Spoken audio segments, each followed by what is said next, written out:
ബിജെപിയുടെ ചരിത്രത്തിലെ ഏറ്റവും പ്രായം കുറഞ്ഞ ദേശീയ അധ്യക്ഷനായി ബീഹാറിൽ നിന്നുള്ള 45-കാരൻ നിതിൻ നബീൻ സിൻഹ ചുമതലയേറ്റു. രാജ്യം ഭരിക്കുന്ന പാർട്ടി അതിന്റെ 3ാം തലമുറയിലേക്ക് കടക്കുന്നു എന്ന രാഷ്ട്രീയ സന്ദേശം ജനങ്ങളിലേക്ക് എത്തിക്കുകയാണ് നിതിൻ നബീനിലൂടെ ബിജെപി. RSSന്റെ അടിയുറച്ച പ്രവർത്തകനായ നിതിൻ നബീൻ നരേന്ദ്രമോദി പ്രത്യേകം പരിഗണിച്ച യുവ നേതാവ് കൂടിയാണ്.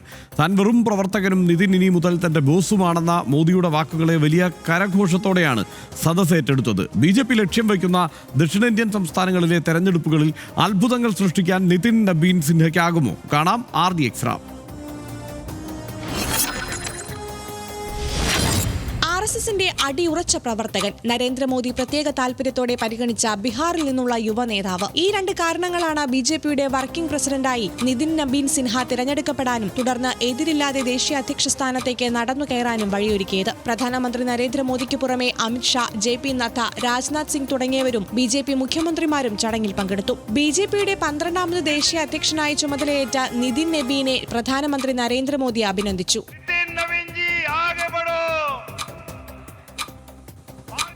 ABVP-യിലൂടെയും യുവമോർച്ചയിലൂടെയുമാണ് നിതിൻ നബീൻ സിൻഹ സജീവ രാഷ്ട്രീയത്തിലെത്തുന്നത്. ഭാരതീയ ജനതാ യുവമോർച്ചയുടെ ദേശീയ ജനറൽ സെക്രട്ടറിയും ബീഹാർ സംസ്ഥാന അധ്യക്ഷനുമായി പ്രവർത്തിച്ച നിതിൻ ഛത്തീസ്ഗഡ്, സിക്കിം എന്നീ സംസ്ഥാനങ്ങളുടെ സംഘടനാ ചുമതലയും വഹിച്ചിട്ടുണ്ട്. കേരളം, തമിഴ്നാട്, ബംഗാൾ തുടങ്ങിയ സംസ്ഥാനങ്ങളിൽ നടക്കാനിരിക്കുന്ന നിയമസഭാ തെരഞ്ഞെടുപ്പുകളിൽ പാർട്ടിയെ സജ്ജമാക്കുക എന്നതാണ് ബിജെപിയുടെ 12ാമത് ദേശീയ അധ്യക്ഷന് മുന്നിലുള്ള വെല്ലുവിളി. RDX Ram, news Malayalam.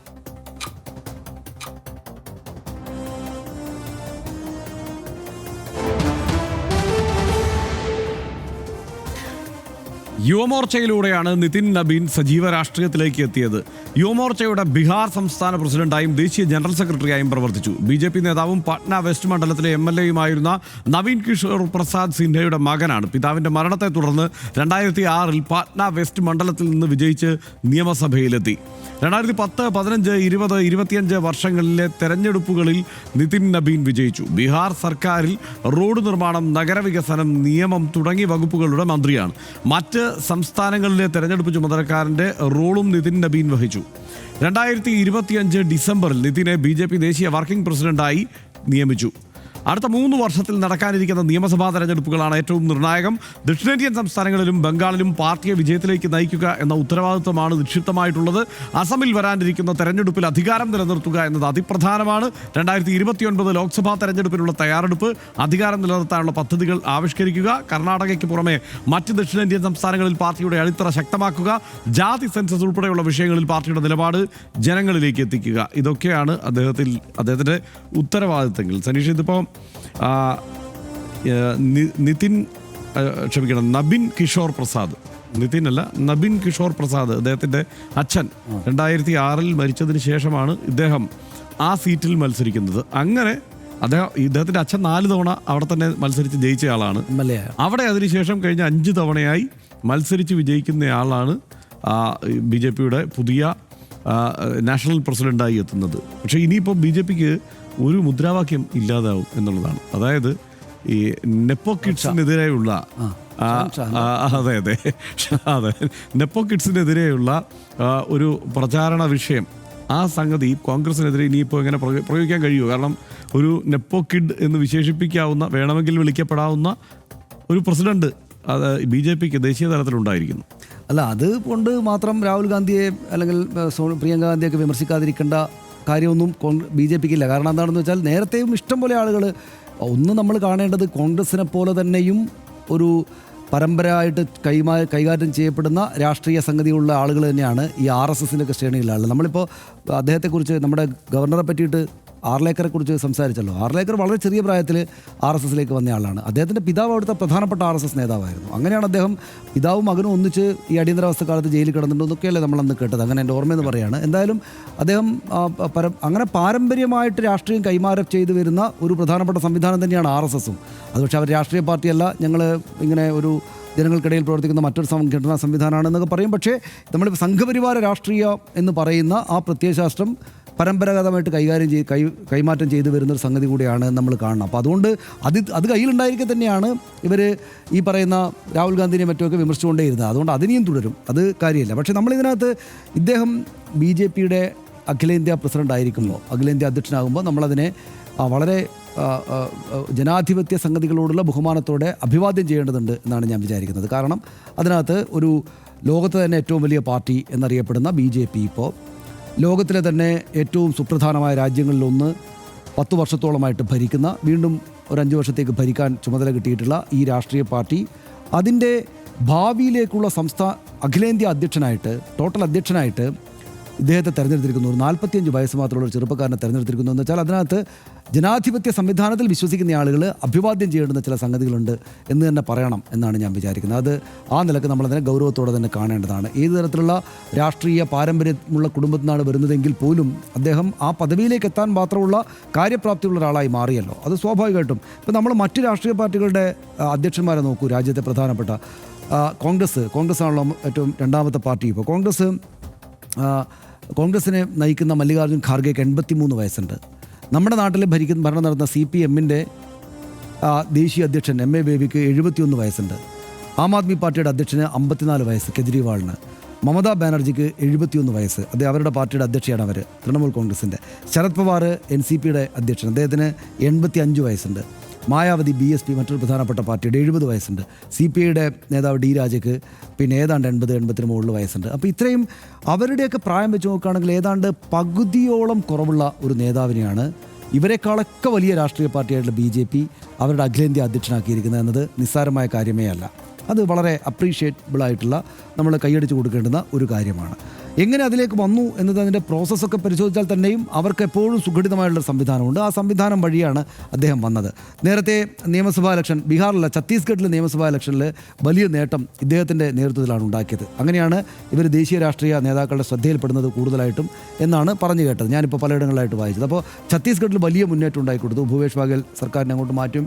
അതിൽ ഒരു ചുമതല ഉണ്ടായിരുന്ന ആളാണ് അദ്ദേഹം. അത് കഴിഞ്ഞ് അദ്ദേഹം ബീഹാറിലാണെങ്കിലും അദ്ദേഹത്തിൻ്റെ ഒരു മുൻനിര പ്രവർത്തനം ഉണ്ടായിരുന്നു. ബീഹാറിൽ അമിത്ഷാ പ്രചാരണത്തിൽ വന്നപ്പോൾ അദ്ദേഹത്തിൻ്റെ പറ്റ്നയിലെ വീട്ടിലേക്ക് ചെന്നിട്ടുണ്ട്. അപ്പോൾ താരതമ്യേന ലോ പ്രൊഫൈലുള്ള ഒരു നേതാവിൻ്റെ വീട്ടിലേക്ക് അമിത്ഷാ പോകുമ്പോൾ തന്നെ ആളുകൾക്കൊരു സൂചനകളും കാര്യങ്ങളൊക്കെ ഉണ്ട്. നരേന്ദ്രമോദി അവിടെ ബീഹാറിൽ ഇലക്ഷൻ പ്രചാരണത്തിന് വന്നിറങ്ങിയപ്പോൾ ഒരിക്കൽ എയർപോർട്ടിൽ വെച്ച് കണ്ടപ്പോൾ നിരന്തരമായിട്ട് നേതാക്കൾ നിൽക്കുമ്പോൾ അതിനകത്ത് ഇദ്ദേഹത്തോട് ചെന്നപ്പോൾ മാത്രം ഇദ്ദേഹത്തോട് 2 വാക്ക് സംസാരിച്ചു എന്നതും ഞാനിപ്പോൾ ഒരു മാധ്യമത്തിനകത്ത് കണ്ടു.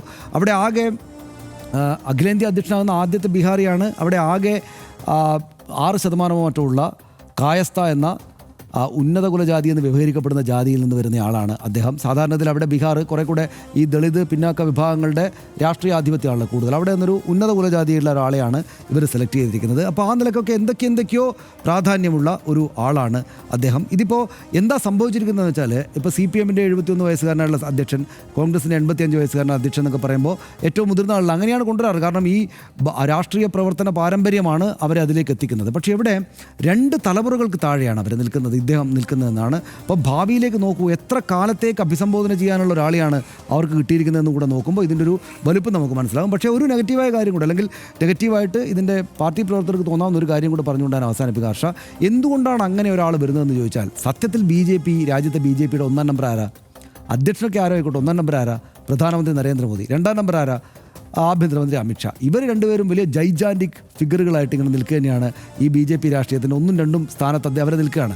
എൻ്റെ ബോസാണ് നിതിൻ നബീൻ എന്ന് പ്രധാനമന്ത്രി നരേന്ദ്രമോദി പറയുമ്പോഴും അത് അദ്ദേഹത്തിൻ്റെ മഹത്വത്തിൻ്റെ ഒരു അടയാളമായിട്ട് മാത്രമേ പ്രവർത്തകരും BJP ആകെ എടുക്കൂ. BJP എന്ന് വെച്ചാൽ നമ്പർ 1 നരേന്ദ്രമോദിയാണ്, 2ാമത്തെ ആൾ അമിത്ഷാ ആണ്. അപ്പോൾ പിന്നെ അവർക്ക് താഴെയുള്ള ആളെ, ഏറ്റവും ചെറുപ്പമുള്ള ആളെ എടുത്താലും കുഴപ്പമില്ല. കാരണം 3ാമത് ഈ പറയുന്ന അധികാര സ്ട്രക്ചറിനപ്പുറത്തേക്ക് 3ാമതൊരു പ്രധാനപ്പെട്ട നേതാവ് ഉണ്ടായി വരേണ്ടതില്ല എന്നൊരു തീരുമാനവും കൂടെ ഈ ചെറുപ്പത്തിലേക്ക് കാര്യങ്ങൾ എത്തിച്ചിട്ടുണ്ടാകും എന്ന് വിചാരിക്കുന്നയാളാണ് ഞാൻ ഒരുപാട് നല്ല കാര്യങ്ങൾ പറഞ്ഞുകൊണ്ട് ഈ ഒരു വിമർശവും കൂടെ BJPക്കാർ ആ നിലക്ക് എടുത്തുകൊള്ളും.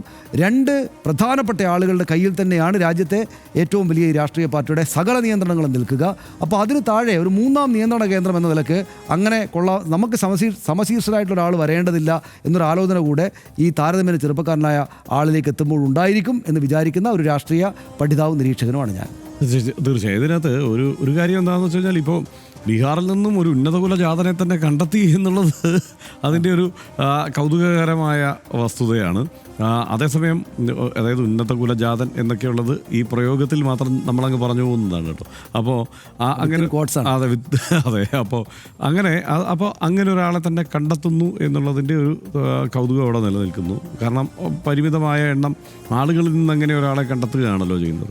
പിന്നെ നേരത്തെ സനീഷ് പറഞ്ഞ് അവസാനിപ്പിച്ചതിനോട് തന്നെയാണ് എനിക്ക് യോജിപ്പ്. അതാണ് ഈ രണ്ട് നേതാക്കൾക്ക് അപ്പുറത്ത് ഒരു ഒരു ഒരു ഒരു വലിയ ഫിഗർ വേണ്ടതില്ല എന്നുള്ള ഒരു ആലോചന എവിടെയോ തങ്ങി നിൽക്കുന്നുണ്ട്. അതിപ്പോൾ JP നദ്ദയെ വേദികളിൽ കൈകാര്യം ചെയ്യുന്നതിനെക്കുറിച്ച് പലപ്പോഴും പല വിമർശനങ്ങളും വന്നിട്ടുണ്ട്. എങ്ങനെയാണ് അമിത്ഷാ അദ്ദേഹത്തെ വേദിയിൽ, അതായത് അമിത്ഷാ എന്ന് പറയുമ്പോൾ ആഭ്യന്തരമന്ത്രിയാണ്, പ്രധാനമന്ത്രി അവിടെയുണ്ട്, ആ പാർട്ടിയുടെ അധ്യക്ഷൻ എന്ന് പറയുന്നത് പാർട്ടി വേദികളിൽ ഇതിനേക്കാളും മുകളിലാണല്ലോ. പക്ഷെ അങ്ങനെയല്ല ആ വേദികളിൽ പോലും കാണപ്പെടുക. അദ്ദേഹം ഇപ്പോൾ ആളുകളെ അഭിസംബോധന ചെയ്യണമെങ്കിൽ എത്ര സമയം എവിടെ വരെ വേണം എന്നുള്ള കാര്യത്തിൽ കൃത്യമായ ചരടും നിയന്ത്രണവും കയ്യിലുണ്ട് എന്ന മട്ടിലുള്ള ഒരു ഇടപെടൽ അവിടെ നമ്മൾ കാണാറുണ്ട്, അമിത്ഷായുടെ ഇടപെടലൊക്കെ. അപ്പോൾ അത് ആ ഘട്ടത്തിൽ തന്നെ പലതരത്തിലും വിമർശനങ്ങൾക്കും പരിഹാസത്തിനും ഒക്കെ കാരണമായിട്ടുണ്ട്.